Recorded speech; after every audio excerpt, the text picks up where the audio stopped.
लोकसभा 2024 के चुनावों को लेकर जिस तरीके से लगातार उम्मीदवार अपने चुनाव प्रचार में लगे हुए हैं, लेकिन फुर्सत के कुछ पल निकालना बहुत ही मुश्किल हो जाता है। और आज ऐसे ही कुछ फुर्सत के थोड़े से पल में हम आपको नई दिल्ली से बीजेपी उम्मीदवार बांसुरी स्वराज से मिलवाएंगे और जानेंगे कि एक कुशल राजनीतिज्ञ होने के साथ साथ बांसुरी और क्या क्या करना पसंद करती हैं।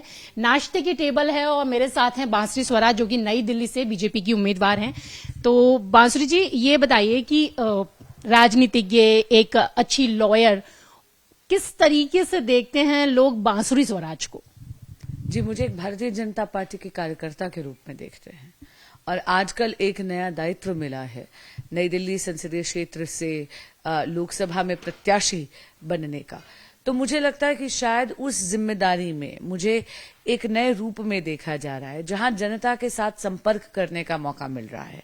और बहुत ज्यादा मैं कहूंगी कि ऋणी हूं दिल्ली की जनता का कि उनसे इतना ज्यादा आशीर्वाद और प्रेम मिल रहा है।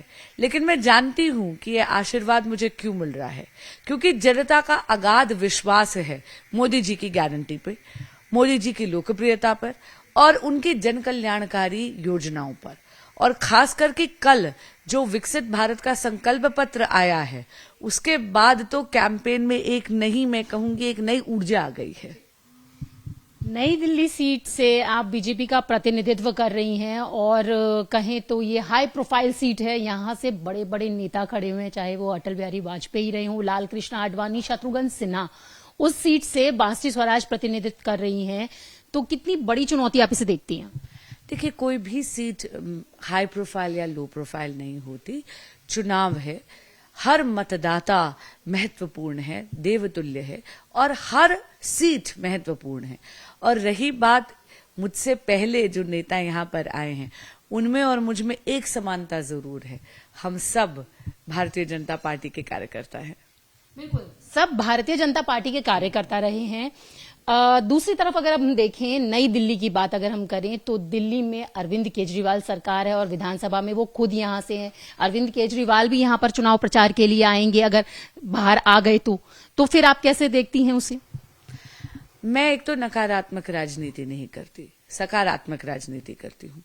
तो जहां तक हमारी बात है, मुझे लगता है कि इतना ज्यादा अनप्रेसिडेंटेड डेवलपमेंट हुई है पिछले 10 वर्षों में कि वो रिपोर्ट कार्ड अपने आप में ही इतना स्टेलर परफॉर्मेंस का रिपोर्ट कार्ड है कि जनता उससे ही बहुत ज्यादा खुश है। मैं कहूंगी वचन पूर्ति की पराकाष्ठा है नरेंद्र मोदी। जो जो कहा वो किया। धारा 370 हटाई, सीएए लेकर आए, भव्य राम मंदिर का निर्माण करा, नारी शक्ति वंदन अधिनियम पारित कर 33% रिजर्वेशन लेकर आए मातृशक्ति के लिए विधानसभा और पार्लियामेंट में। दूसरी तरफ जो उनका विकसित भारत का एक विजन है, उस पर भी जनता का उन पर अगाध विश्वास है। अगर आप देखें, पहले आप जाते थे किसी सरकारी दफ्तर पे तो फाइल एक टेबल से दूसरे टेबल सफर करती थी। लेकिन ये पहली बार हुआ है कि विकसित भारत संकल्प यात्रा में सरकार आपके द्वार चलकर आ रही है और मोदी जी की गारंटी की गाड़ी आपके लोकेलिटी में आती है। उसके बाद अगर आप देखें तो चाहे आप पीएम स्वनिधि चाहें तो काउंटर वही है, पीएम मुद्रा योजना चाहें काउंटर वही है, अगर आप आधार कार्ड बनवाना चाहें काउंटर वही है। गुड गवर्नेंस के साथ साथ accessibility to that good governance Modi ji ने दी है। अब बात करते हैं अरविंद केजरीवाल जी की। देखिए, थैंक यू भैया। अरविंद केजरीवाल जी माननीय मुख्यमंत्री Delhi, master of U turn हैं। उनकी कहीं ना कहीं credibility has been eroded tremendously. उन्होंने तो शपथ ली थी कि वे कांग्रेस के साथ गठबंधन नहीं करेंगे, लेकिन जब उन्होंने यू टर्न कर अपने बच्चों की शपथ लेने, can we do that again? Sorry, I got distracted with the whole movie.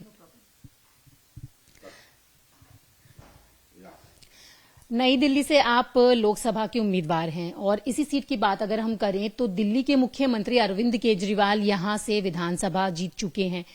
अगर वो बाहर आ गए और वो प्रचार के लिए आ सकते हैं, यहां पर प्रचार के लिए आएंगे भी। सोमनाथ भारती आपके सामने हैं, तो ये आप किस तरीके से देख रही हैं? क्योंकि आप भी एक लॉयर हैं, सोमनाथ भारती भी एक लॉयर है, तो दो चीजें तो कॉमन यहां पर हो जाती हैं। तो क्या कितनी बड़ी चुनौती रहेगी? देखिए, बाबा सोमनाथ का आशीर्वाद श्री नरेंद्र मोदी जी के सिर पर है। सामने कोई भी सोमनाथ खड़े हो जाए उससे फर्क नहीं पड़ता। यहाँ जहां तक अरविंद केजरीवाल जी की बात है, माननीय मुख्यमंत्री अरविंद केजरीवाल जी के ऊपर से भारत की जनता, खास करके दिल्ली की जनता का विश्वास उठ चुका है। आप एक तरफ देखिए, मोदी सरकार हर घर पर नल से जल पहुंचाने की बात करती है, उधर केजरीवाल जी दिल्ली जल बोर्ड में घोटाला करते हैं। जन औषधि केंद्रों में मोदी जी बहुत सस्ती और बहुत अच्छी गुणवत्ता की दवाइयां बंटवाते हैं। 80% का डिस्काउंट होता है जन औषधि केंद्र में। 23,000 करोड़ रुपया पूरे भारत में अभी तक लाभार्थियों का बचा है। दूसरी तरफ अरविंद केजरीवाल जी मोहल्ला क्लिनिक में फर्जी और घटिया गुणवत्ता की दवाइयां बंटती हैं। मोहल्ला क्लिनिक्स में फर्जी पैथोलॉजिकल टेस्ट्स होते हैं। जब कोविड में मोदी जी वैक्सीन बनवा रहे थे और लोगों को जीवन दान दे रहे थे, वो मुफ्त वैक्सीन बंटवाकर, उधर माननीय मुख्यमंत्री अरविंद केजरीवाल जी शीश महल बनवा रहे थे अपना, 6 करोड़ का मार्बल लगवा रहे थे अपने घर में, 8-8 लाख के पर्दे लगवा रहे थे अपने घर में, और तब वो अपनी शराब नीति भी बना रहे थे दिल्ली की। इसके कारण उनकी क्रेडिबिलिटी बहुत ज्यादा इरोड भी हुई है। एक तो वो मास्टर ऑफ यू टर्न बन गए हैं। उन्होंने तो शपथ ली थी अपने बच्चों की कि वे कभी भी कांग्रेस के साथ गठबंधन नहीं करेंगे, लेकिन अब जब उन्होंने 180 डिग्री का यू टर्न करके ये गठबंधन कर लिया है तो दिल्ली की जनता का विश्वास उठ गया है। एक और बात कहूंगी कि आम आदमी पार्टी वो पार्टी थी जो एंटी करप्शन प्लान पे चुनकर आई थी। ये अंबेडकर साहब का आह्वान करते थे और कहते थे पे बैक टू सोसाइटी की बात करते थे, लेकिन आज के दिन सर से लेके पांव तक भ्रष्टाचार में तो डूबे हुए ही हैं, लेकिन आजकल ये किक बैक टू सेल्फ की पार्टी बन गए हैं। इसलिए मैं इनको बहुत बड़ी चुनौती नहीं मानती। बिल्कुल। चलिए पॉलिटिक्स से हटके थोड़ी एक बात करते हैं। बांसुरी, ये नाम कैसे पड़ा? क्योंकि एक यूनिक सा नाम है, अलग सा नाम है, तो कैसे पड़ा बांसुरी आपका नाम? जे मेरे माता पिता ने रखा। मेरी माँ कृष्ण उपासका हैं और उन्होंने इसलिए रखा क्योंकि कृष्ण की सबसे प्रिय वस्तु, कहती थी, या तो पीताम्बर में खोस लेते थे या फिर अधरों पे रखते थे, और जब ब्रजभूमि छोड़ के गए तो श्री जी राधा रानी के हाथों में सौंप के गए। इसीलिए उन्होंने तो इसलिए रखा, और पापा को ये नाम इसलिए पसंद आया क्योंकि वो हमेशा चाहते थे कि म्यूजिकल नाम हो। बिल्कुल। तो कृष्ण भक्त थी सुषमा जी, बात आ जाती है सुषमा जी की, तो मुखर वक्ता रही, कई जगहों से चुनाव लड़े उन्होंने, एक कुशल राजनेता रही। अब चूंकि बेटी चुनावी रण में है, तो किस तरीके से लोग देखते हैं कि सुषमा जी की एक प्रतिबिंब के तौर पर आप यहाँ पर हैं, तो कितनी बड़ी जिम्मेदारी आ जाती है यहाँ पर? मैं जरूर कहना चाहूंगी कि जरूर कोई तपस्या करी होगी पिछले जन्म में जो सुषमा स्वराज जैसी मां मिली, लेकिन किसी भी प्रकार का प्रेशर नहीं है, क्योंकि बिल्कुल सही है कि मैं अपने माता के संस्कारों का सार हूं। उन्होंने ही मेरे व्यक्तित्व को शिल्पकार की तरह गढ़ा है, लेकिन तुलना अगर कोई कर रहा है तो वो उनके दिमाग में है, ये उनके जहन में है। मैं किसी प्रकार का प्रेशर लेके नहीं चलती हूँ। बिल्कुल, प्रेशर लेके नहीं चलती हैं, ये बहुत अच्छी चीज है। लेकिन बार बार आ जाता है कि सुषमा जी, क्योंकि जिस तरीके से उन्होंने महिलाओं के लिए काम किया, कई महिलाओं के लिए बहुत ऐसे काम किए जो कभी किसी ने कल्पना भी नहीं की थी, तो अब बांसुरी किस तरीके से क्या चीजें लेकर चल रही हैं? अगर वो जिस तरीके से मैदान में हैं, तो उनके भी मन में कुछ होगा कि मुझे ये चीजें करनी है, या माँ का कोई ऐसा सपना जो मुझे अब पूरा करना है? माँ का सपना तो ये था कि I should be the best version of my self. तो बिल्कुल आई हूं यहां पर काम करने के लिए, आई हूं सेवा के लिए, आई हूं। लिटिगेशन में थी तो देखिए तब क्या होता था, एक व्यक्ति की मदद कर सकती थी, एक परिवार की मदद कर सकती थी। राजनीति आपको मदद करती है उसको एम्पलीफाई करने के लिए। अब ज्यादा लोगों की मदद कर पाऊंगी, और कर्मयोगिनी बनने आई हूं। उससे बड़ा तो कुछ है ही नहीं ना। और बस यही है, प्रिंसिपल एक ही है जिंदगी का, त्वदैव वस्तु गोविंदा तुभ्यमेव समर्पिते। खूब रजकर काम करूंगी, जनता की सेवा करूंगी, और फिर सब कुछ अपने कृष्ण को समर्पित कर कर यहां से चली जाऊंगी। बिल्कुल, रजकर काम करेंगी, कर्मयोगी की तरह काम करेंगी। तो बांसुरी ने ऐसे सोचा था कि मतलब मुझे उम्मीदवार बनाया जाएगा, कैसे पता चला? कभी पता चला था कि मैं आने वाली हूं राजनीति में, ऐसा कुछ था? जी नहीं, ना राजनीति के बारे में पता था, ना टिकट के बारे में पता था। मुझे टीवी से पता चला।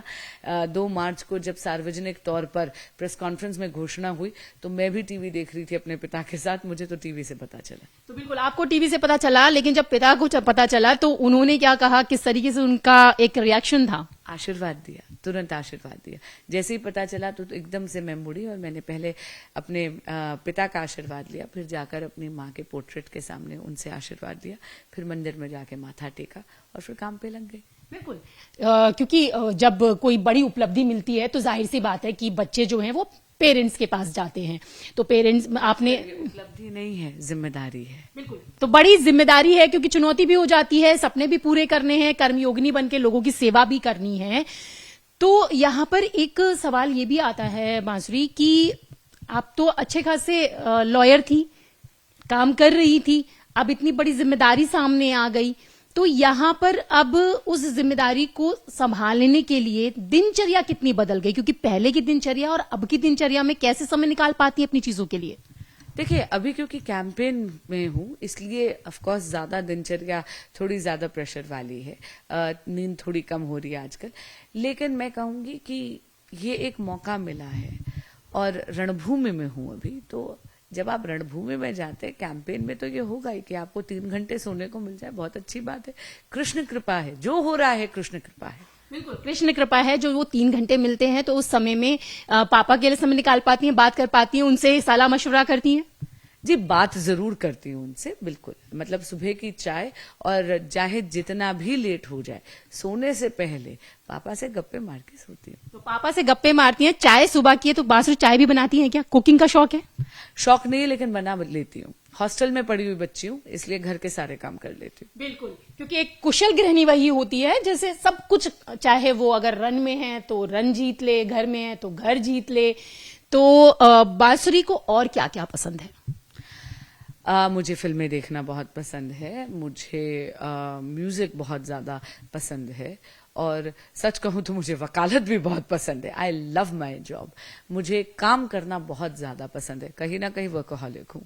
बिल्कुल, फिल्में देखना पसंद है, तो बहुत सारी ऐसी फिल्में आई जिसको लेकर अपोजिशन ने बहुत ज्यादा ऑब्जेक्शन भी किया। वो उनका तो काम है, कुछ तो लोग कहेंगे, लोगों का काम है कहना। छोड़ो, बेकार की बात है, कहीं बीत न जाए रहना। बिल्कुल, छोड़ो बेकार की बात है। तो बांसुरी को कौन सी सबसे ज्यादा फिल्म पसंद है जो वो बार बार देखना चाहती है, और क्या वो अकेले देखना चाहती है या पापा के साथ भी गप्पे मारते मारते देखती है? 2 फिल्में हैं जो मेरे लिए बहुत इमोशनल कनेक्ट रखती हैं। एक इजाजत मुझे बहुत ज्यादा पसंद है, गुलजार साहब ने बनाई थी, वो इसलिए क्योंकि वो मेरे माता पिता की फेवरेट फिल्म है। और उरी मुझे इसलिए पसंद है क्योंकि वो आखिरी फिल्म थी जो मैंने माँ के साथ देखी थी। तो शुरू से ही राजनीति आपने, मतलब घर में देखा कि राजनेता लोगों का आना, तो आप जाती थी मम्मी के साथ जब मम्मी प्रचार के लिए जाती थी? जब मैं छोटी थी तब माँ मुझे साथ लेके जाती थी, क्योंकि मेरे लिए कभी भी उन्होंने किसी प्रकार की हेल्प नहीं रखी। लेकिन जब मैं बड़ी होने लगी, स्कूल का हो गया, एग्जाम्स हो गए, तो तब फिर मैंने प्रचार में जाना बंद करा। लेकिन हाँ, जितनी मदद कर सकती थी एक बच्ची होने के तौर पर, घर घर जाकर बिल्ले पोस्टर बांटना, वो काम तो होता ही, और मुझे लगता है बच्चों को शौक भी होता है। तो क्या कभी मम्मी ने कभी कहा था कि बांसुरी तुम भी एक अच्छी राजनेता बनोगी? क्या कभी इस तरीके का मम्मी को झलक नजर आई थी बांसुरी में? जी नहीं, हमारे घर में राजनीति को लेके बात नहीं होती थी, और माँ के साथ हमेशा वकालत को लेके बात हुई। राजनीति में तो मेरा प्रवेश जब कृष्ण माँ को चुरा कर ले गए उसके 4 साल बाद हुआ। बासु जी, एक चीज और है, क्योंकि आप तो लॉयर भी रही हैं, और अगर हम बात करें प्रधानमंत्री नरेंद्र मोदी के बड़े बड़े फैसलों की, तो महिलाओं के लिए भी उन्होंने बहुत सारे फैसले लिए, ट्रिपल तलाक जैसी चीज जो है, तो बतौर महिला आप कैसे देखती हैं इन सब चीजों को? मैं यही तो कहती हूँ, देखिए, विपक्ष शक्ति विरोधी है, हम नारी को नारायणी मानते हैं, और इसीलिए चाहे वो मुद्रा योजना में 70% से ज्यादा ऋण महिलाओं को देने हो, चाहे पीएम जनधन में आप जानते हैं आधे से ज्यादा बैंक अकाउंट्स मातृशक्ति के खुले हैं, 33% आरक्षण विधानसभा और पार्लियामेंट में नारी शक्ति वंदन अधिनियम पारित करना हो, या फिर अब कल जो मैनिफेस्टो हुआ उसमें ये हुआ कि उज्ज्वला योजना में 10 करोड़ से ज्यादा गैस कनेक्शंस दिए गए थे, जिसके कारण मातृशक्ति को धुएं की जिंदगी से तो आजादी मिली थी, लेकिन अब अगले 5 साल में अब गैस जो है वो पाइप के थ्रू पहुंचेगी। आप देख लीजिएगा, ये जो संकल्प है ना, अब की बार 400 पार, ये भारत की मातृशक्ति इस संकल्प को सिद्धि तक ले जाने में हमें आशीर्वाद देगी और योगदान भी। बिल्कुल, 400 पार की बात आप कर रही हैं, तो बात दिल्ली की फिर से एक बार कर लेती हूं कि 7 सीटों में से 1 सीट रिपीट हुई, बाकी सब चेंज कर दिया गया, आपको टिकट मिला, तो कहीं परिवारवाद के भी आरोप लोगों ने उठाए कि भाई मां रही हैं, बेटी को भी दिया, तो किस तरीके की चीजें भी फेस की? देखिए, बहुत विनम्रता से कहूंगी कि मैं राजनीति में इसलिए नहीं हूं क्योंकि मैं सुषमा स्वराज की बेटी हूं। मेरी संघ आयु 24 वर्ष है और मुझे वकालत में 17वां साल हो गया है। मुझे पार्टी और संगठन की सेवा 1 दशक से परोक्ष रूप में एक वकील के तौर पे करने को मिली। मेरी एंट्री पार्टी में विधि प्रकोष्ठ में सह संयोजक की भूमिका में हुई। उसके बाद मुझे पार्टी की सेवा दिल्ली प्रदेश भाजपा में सचिव की भूमिका में करने को मिली। और मैंने कहा ना, ये रिवॉर्ड नहीं है, ये दायित्व है। क्योंकि मेरी मां एक जनप्रतिनिधि थी, इसके कारण राजनीति मेरे लिए निषेध नहीं है। मुझे भी स्ट्रगल का उतना ही अवसर है और उतना ही हक है जितना कि किसी और कार्यकर्ता को जिनके माँ बाप जनप्रतिनिधि नहीं है। हाँ, परिवारवाद तब जरूर आता है अगर आते ही कोई नंबर 1 का दावेदार बन जाए, अगर आते ही मुख्यमंत्री का दावेदार बन जाए, अगर आते ही पार्टी का मुखिया बनने का दावेदार हो। बस आखिरी सवाल है कि गप्पे मार दिए पापा के साथ, टेबल है ब्रेकफास्ट की, तो बांसुरी को खाने में क्या पसंद है, गाना कौन सा पसंद है? क्योंकि नाम है बांसुरी और धुन भी आजकल तो अलग ही तरीके की बज रही है, आप देख ही रही हैं। खाना मैं प्योर वेजिटेरियन हूँ, इसलिए खाना मैं बहुत ज्यादा फंसी नहीं हूँ। लेकिन हाँ, जब अगर कोई कंफर्ट फूड होता है तो वो घर का दाल चावल, लेकिन खा सब कुछ लेती हूँ, लेकिन प्योर वेजिटेरियन हूँ। तो गाना कौन सा पसंद करती है, आप हमें भी बता दीजिए, हमें भी पता चले बांसुरी का वो राज जो बांसुरी को पसंद है। पिक्चर तो पता चल गई, गाना कौन सा? आजकल तो एक गाना मेरा सर्वप्रिय है, सपने नहीं हकीकत बुनते हैं इसीलिए सब मोदी को चुनते हैं। तो सपने नहीं हकीकत बुनते हैं इसीलिए मोदी को चुनते हैं, ये कहना है बांसुरी स्वराज का, जो कि नई दिल्ली से बीजेपी के उम्मीदवार हैं। और बांसुरी का कहना है कि वो कर्म योगिनी हैं और लोगों की सेवा करने के लिए रण क्षेत्र में उतरी हैं। कैमरा पर्सन प्रहलाद के साथ रचना, न्यूज़ 18 दिल्ली।